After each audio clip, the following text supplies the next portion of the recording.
एक लड़का है अभिषेक, जिन्होंने मुझसे पूछा है कि x की पावर 0 इज इक्वल्स टू 1, ये क्यों होता है, आखिर क्यों, ये क्यों रटवाया जाता है। तो इस क्यों का जवाब मैं देता हूँ। 9th और 10th के जो स्टूडेंट होंगे 9th और 10th के, उनके लिए अलग एक्सप्लेनेशन है, और जो 11th और 12th वाले हैं उनके लिए एक अलग एक्सप्लेनेशन है, क्योंकि दोनों बच्चों के जो IQ लेवल है उसमें फर्क होता है। तो दोनों लोग देखिएगा, x की पावर 0 इज इक्वल्स टू 1। देखो x की पावर 0 का मान हमें निकालना है। इस x की पावर 0 को अगर मैं चाहूँ तो x की पावर कुछ भी हो, y माइनस वाई लिख सकता हूँ। भाई y माइनस वाई 0 हो जाएगा, y की जगह पे 1 2 3 4 5 कुछ भी हो सकता है ना। तो y माइनस वाई क्या हो जाएगा, 0। अगर घातांकों का नियम लगाओ, a की पावर m माइनस n, ये कब लिखते हो, जब a की पावर m बटे a की पावर n होता है। यानी कि आधार अगर सेम हो और बटे में चीजें लिखी हो तो आधार कॉमन करके m माइनस n आप लिख सकते हो।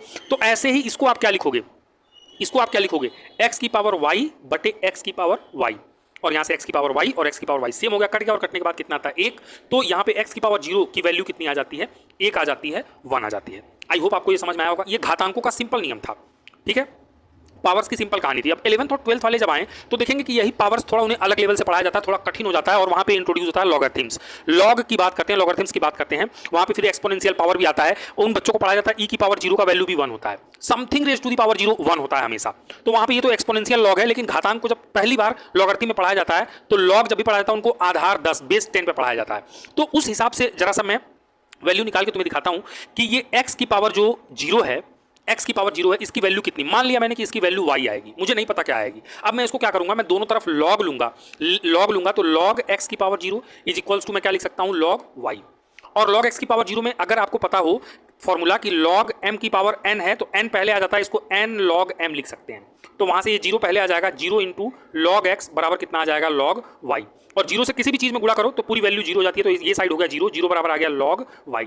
अब जो 11th और 12th के बच्चे होंगे जिन्होंने लॉगरिथम्स पढ़ रखा होगा उन्हें पता होगा कि log 1 की वैल्यू हमेशा कितनी होती है, 0। और मेरे यहाँ पे एक इक्वेशन ये आया हुआ है कि log y बराबर कितना आया है, 0। तो यहाँ से तुलना करोगे, सब कुछ सेम है, 1 की जगह पे यहाँ y है, तो तुलना करने पे हमें पता चलता है y बराबर कितना है, 1। तो यहाँ पे x की पावर 0 बराबर y माना था, तो y का मान यहाँ से कितना आ गया, 1। तो हम कह सकते हैं x raise to the power 0 equals to कितना होता है, 1 होता है। ये हमेशा से सही है। तुम कह सकते हो something raise to the power 0, तुम तो ऐसे कह सकते हो कि समथिंग कुछ भी हो, इसकी पावर 0 का वैल्यू 1 होता है। अगर केवल एक नंबर n हो, n की पावर 0 इक्वल्स टू कितना होता है, 1 होता है। तो आई होप ये डाउट अभिषेक का क्लियर हो गया होगा। और बाकी लोगों ने भी जिन्होंने देखा है, आपके पास भी कोई ऐसे सवाल है, कोई परेशानी है, तो आप मेरे को इंस्टाग्राम पे मैसेज कर सकते हैं। इंस्टाग्राम का लिंक जो है वो मेरे यूट्यूब चैनल पे मिल जाएगा, जब मेरा आप बायो पढ़ेंगे तो वहाँ पे आप मेरे को पूछ सकते हैं ऐसे सवाल। मैं आपकी सारी परेशानी, जो सारे डाउट्स है वो आपको यहाँ पे क्लियर कर दूंगा।